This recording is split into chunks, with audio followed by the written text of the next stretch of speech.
ওম শান্তি। আজি ৩-২-২০২৫ বৰ্ষৰ প্ৰাতঃ মুৰলী। ওম শান্তি। বাপ দাদা মধুবন। আজি বাবাই কৈছে, মৰমৰ সন্তানসকল, আত্মাৰূপী জ্যোতিত জ্ঞান যোগৰ ঘৃত ঢালা, তেতিয়া জ্যোতি জ্বলি থাকিব। জ্ঞান আৰু যোগৰ পাৰ্থক্য যথা ৰীতি বুজিব লাগে। প্ৰশ্ন: পিতাৰ কাৰ্য প্ৰেৰণাৰে চলিব নোৱাৰে, তেওঁ ইয়ালৈ আহিবই লাগে কিয়? উত্তৰ: কাৰণ মনুষ্যৰ বুদ্ধি একেবাৰেই তমোপ্ৰধান। তমোপ্ৰধান বুদ্ধিয়ে প্ৰেৰণা গ্ৰহণ কৰিব নোৱাৰে। পিতা আহে, সেইবাবে কোৱা হয় এৰি দিয়া আকাশ সিংহাসন। গীত এৰি দিয়া আকাশ সিংহাসন। ওম শান্তি। ভক্তসকলে এই গীতটি ৰচিছে। ইয়াৰ অৰ্থ কিমান ভাল। এনেকৈ কয় যে আকাশ সিংহাসন ত্যাগ কৰি আহক। এতিয়া আকাশটো হৈছে এইখন, এয়া হৈছে থকা স্থান। আকাশৰ পৰাতো কোনো বস্তু নাহে। আকাশ সিংহাসন বুলি কয় আকাশ তত্ত্বতো তোমালোকে থাকা আৰু পিতা থাকে মহাতত্ত্বত। সেইখনক ব্ৰহ্ম বা মহাতত্ত্ব বুলি কোৱা হয়। য'ত আত্মাসকল নিবাস কৰে, পিতা নিশ্চয় তাৰ পৰাই আহিব। কোনোবাতো আহিব নহয়। এনেকৈ কয় যে আহি আমাৰ জ্যোতি জগাই তোলক। গায়নো আছে, এজন হৈছে অন্ধৰ সন্তান আৰু অন্ধ আৰু আনজন সজ্জনৰ সন্তান সজ্জন। প্ৰতীক হিচাপে ধৃতৰাষ্ট্ৰ আৰু যুধিষ্ঠিৰক দেখুৱায়। এতিয়া এইসকলটো হৈছে ৰাৱণৰ সন্তান। মায়াৰূপী ৰাৱণ নাই জানো? সকলো ৰাৱণ বুদ্ধিৰ। এতিয়া তোমালোক হৈছা ঈশ্বৰীয় বুদ্ধিৰ। পিতাই এতিয়া তোমালোকৰ বুদ্ধিৰ তলা খুলি আছে। ৰাৱণে তলা বন্ধ কৰি দিয়ে। কোনোবাই কিবা কথা বুজি নাপালে তেতিয়া কয় যে এওঁটো পাথৰ বুদ্ধিৰ। পিতা আহি ইয়াত জ্যোতি জ্বলাব নহয়। প্ৰেৰণাৰে জানো কাম হয়? আত্মা যি শত্ৰুপ্ৰধান আছিল, সেই আত্মাৰ এতিয়া শক্তি কম হৈ গৈছে, তমোপ্ৰধান হৈ গৈছে, একেবাৰে নিষ্প্ৰভ হৈ গৈছে। কোনোবা মনুষ্য মৰিলে তেতিয়া দীপক জ্বলায়। এতিয়া দীপক কিয় জ্বলায়? এনেকৈ ভাবে যে জ্যোতি নুমাই গলে অন্ধকাৰ যাতে হৈ নাযায়, সেইবাবে জ্যোতি জ্বলায়। এতিয়া ইয়াত দীপক জ্বলালে তাত কেনেকৈ পোহৰ হ'ব? একো বুজি নাপায়। এতিয়া তোমালোক বিচাৰ বুদ্ধি সম্পন্ন হৈ যোৱা। পিতাই কয়, মই তোমালোকক স্বচ্ছ বুদ্ধিৰ কৰি তোলো, জ্ঞান ঘৃত ঢালো। এয়াও বুজিবলগীয়া কথা। জ্ঞান আৰু যোগ দুয়োটা বেলেগ বস্তু। যোগক জ্ঞান বুলি কোৱা নহ'ব। কিছুমানে ভাবে যে ভগৱানে আহি এয়াও জ্ঞান দিছে নহয় যে মোক স্মৰণ কৰা, কিন্তু ইয়াক জ্ঞান বুলি কোৱা নহয়। এয়াটো হৈছে পিতা আৰু সন্তান। সন্তানসকলে জানে যে এওঁ আমাৰ পিতা। ইয়াক জ্ঞানৰ কথা বুলি কোৱা নহয়। জ্ঞানটো হৈছে বিস্তাৰ। এয়াতো কেৱল স্মৃতি। পিতাই কয় মোক স্মৰণ কৰা বছ। এইটোতো সাধাৰণ কথা। ইয়াক জ্ঞান বুলি কোৱা নহয়। সন্তানে জন্ম লৈছে যেতিয়া নিশ্চয় পিতাক স্মৰণ কৰিব। জ্ঞানৰ বিস্তাৰ আছে। পিতাই কয় মোক স্মৰণ কৰা, এয়া জ্ঞান নহয়। তোমালোকে নিজেই জানা আমি আত্মা, আমাৰ পিতা পৰমাত্মা। পৰমাত্মা, ইয়াক জানো জ্ঞান বুলি ক'ব? পিতাক আহ্বান জনাই জ্ঞানটো হৈছে নলেজ। যেনেকৈ কোনোৱে MA পঢ়ে, কোনোৱে BA পঢ়ে, কিমান অনেক কিতাপ পঢ়িবলগীয়া হয়। এতিয়া পিতাইতো কয় তোমালোক মোৰ সন্তান নোহোৱা জানো? মই তোমালোকৰ পিতা হওঁ। মোৰ সৈতে যোগসূত্ৰ গঢ়া, অৰ্থাৎ স্মৰণ কৰা। ইয়াক জ্ঞান বুলি কোৱা নহয়। তোমালোকতো সন্তান হোৱাই। তোমালোক আত্মাসকল কেতিয়াও বিনাশ হৈ নোযোৱা। কোনোবা মৰি গলে তেতিয়া তেওঁৰ আত্মাক মাতে। এতিয়া এই শৰীৰটো নাশ হৈ গল, আত্মাই ভোজন কেনেকৈ খাব? ভোজনটো তথাপিও ব্ৰাহ্মণেই খাব, কিন্তু এই সকলোবোৰ হৈছে ভক্তি মাৰ্গৰ নিয়ম। এনেকুৱা নহয় যে আমি কোৱা বাবেই সেই ভক্তি মাৰ্গ বন্ধ হৈ যাব। সেয়াটো চলিয়েই থাকে। আত্মাইটো এটা শৰীৰ এৰি গৈ আকৌ আন এটা লয়। সন্তানসকলৰ বুদ্ধিত জ্ঞান আৰু যোগৰ পাৰ্থক্য স্পষ্ট হ'ব লাগে। পিতাই যি কয় যে মোক স্মৰণ কৰা, এয়া জ্ঞান নহয়, এয়াতো পিতাই নিৰ্দেশনা দিয়ে। ইয়াক যোগ বুলি কোৱা হয়। জ্ঞান হৈছে সৃষ্টি চক্ৰ কেনেকৈ ঘূৰে তাৰ নলেজ। যোগ অৰ্থাৎ স্মৃতি। সন্তানসকলৰ দায়িত্ব হৈছে পিতাক স্মৰণ কৰা। এয়া হৈছে লৌকিক, এয়া হৈছে পাৰলৌকিক। পিতাই কয় মোক স্মৰণ কৰা, তেন্তে জ্ঞান বেলেগ বস্তু হৈ গ'ল। সন্তানসকলক ক'বলগীয়া হয় জানো যে পিতাক স্মৰণ কৰা? লৌকিক পিতাটো জন্মৰ পৰাই স্মৃতিত থাকে। ইয়াত পিতাৰ স্মৃতি সোঁৱৰাই দিবলগীয়া হয়। ইয়াত পৰিশ্ৰম কৰিবলগীয়া হয়। নিজক আত্মা বুলি বুজি পিতাক স্মৰণ কৰা। এইটো বহুত পৰিশ্ৰমৰ কাম। সেইবাবে পিতাই কয় যুগযুক্ত হৈ নিৰন্তৰ থাকিব নোৱাৰে। সন্তানসকলে লিখে, বাবা, স্মৃতি পাহৰি যাওঁ। এনেকৈ নকয় যে জ্ঞান পাহৰি যাওঁ। জ্ঞানটো বহুত সহজ। স্মৃতিক জ্ঞান বুলি কোৱা নহয়। স্মৃতিৰ ক্ষেত্ৰত মায়াৰ ধুমুহা বহুত আহে। যদিও জ্ঞানত কিছুমান বহুত চোকা, মুৰলি বহুত ভালকৈ শুনায়, কিন্তু পিতাই সোধে স্মৃতিৰ খতিয়ান উলিওৱা, কিমান সময় স্মৰণ কৰা। পিতাক স্মৃতিৰ খতিয়ান যথাৰ্থ ৰীতি উলিয়াই দেখুওৱা। স্মৃতিৰে হৈছে মুখ্য কথা।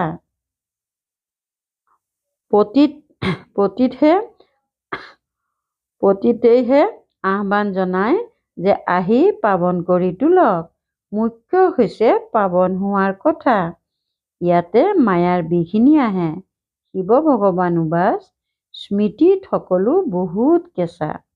ভাল ভাল সন্তানসকল যিয়ে মুৰলি বহুত ভালকৈ শুনায়, কিন্তু স্মৃতিত একেবাৰেই দুৰ্বল।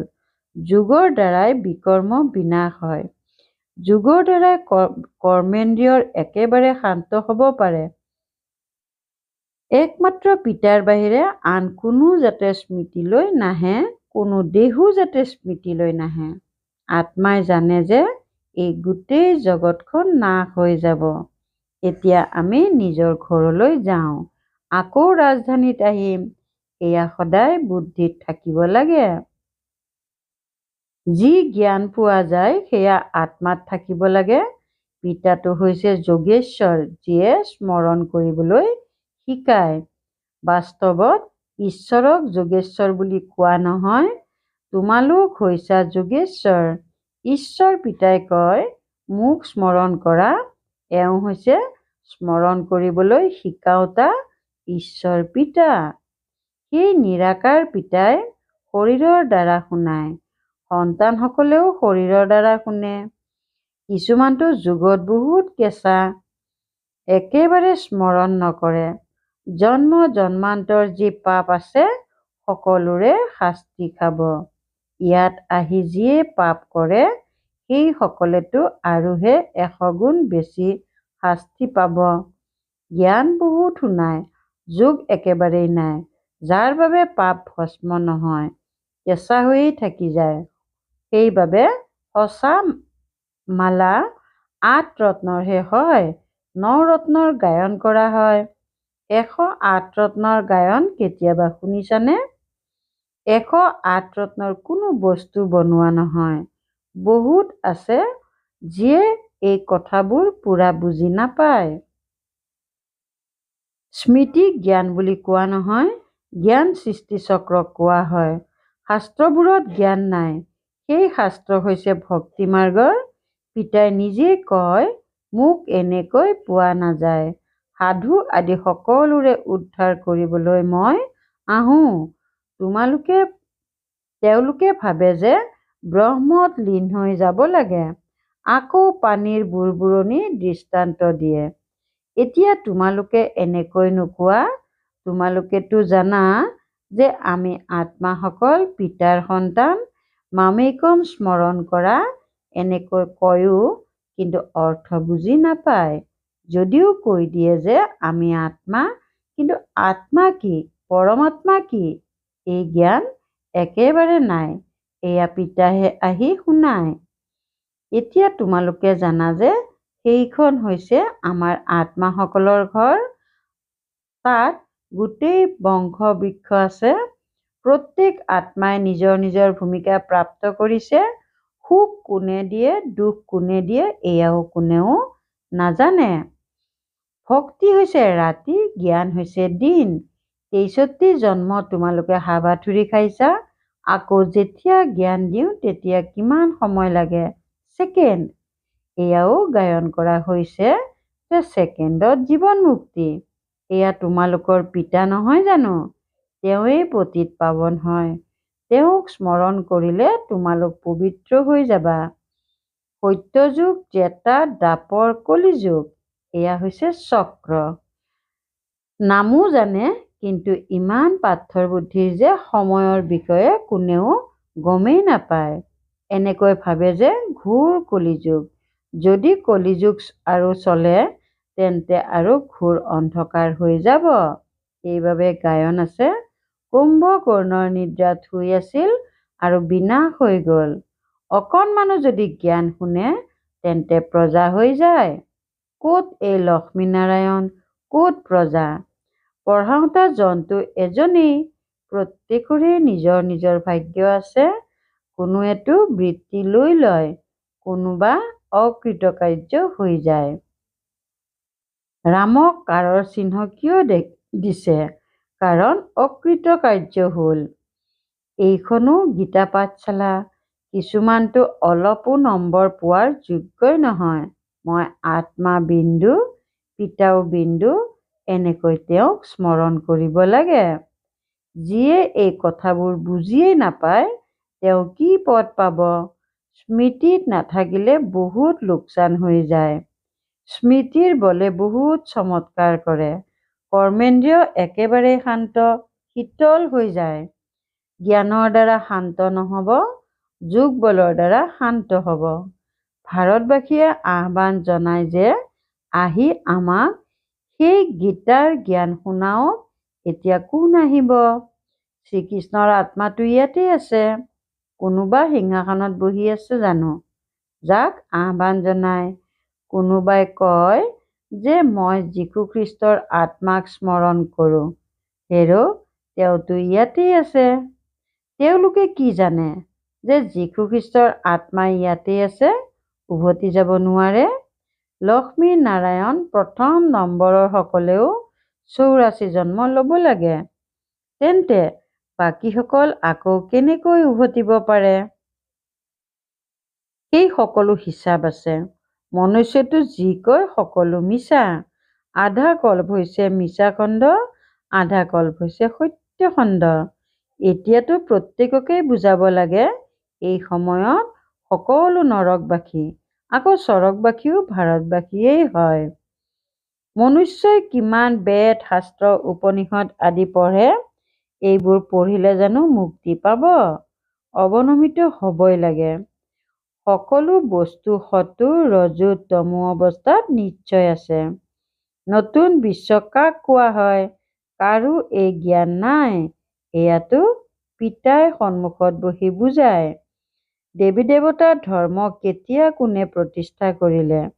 ভাৰতবাসীয়ে একোৱে নাজানে। সেয়েহে পিতাই বুজাইছে, জ্ঞানত যিমানেই ভাল নহওক কিন্তু যুগত বহুত সন্তান কৃতকাৰ্য হৈ যায়। যুগযুক্ত হৈ নাথাকিলে বিকৰ্ম বিনাশ নহয়, উচ্চ পদ নাপাব। যিয়ে যুগত মগ্ন হৈ থাকে তেওঁলোকে উচ্চ পদ পাব। তেওঁলোকৰ কৰ্মেন্দ্ৰিয় একেবাৰে শীতল হৈ যায়। দেহ সহিত সকলো পাহৰি দেহী অভিমানী হৈ যায়। আমি অশৰীৰী হওঁ, এতিয়া ঘৰলৈ যাম। উঠোতে বহোতে এনেকৈ বুজিবা যে এতিয়া এই শৰীৰ এৰিব লাগে। আমি ভূমিকা পালন কৰিলো, এতিয়া ঘৰলৈ যাওঁ। জ্ঞানটো পালো, যেনেকৈ পিতাৰ জ্ঞান আছে। তেওঁতো কাকো স্মৰণ কৰিব নালাগে। স্মৰণটো তোমালোক সন্তানসকলে কৰিব লাগে। পিতাক জ্ঞানৰ সাগৰ বুলি কোৱা হয়, যুগৰ সাগৰ বুলিতো নকয়। চক্ৰৰ জ্ঞান শুনাই আৰু নিজৰো পৰিচয় দিয়ে। স্মৃতিক জ্ঞান বুলি কোৱা নহয়।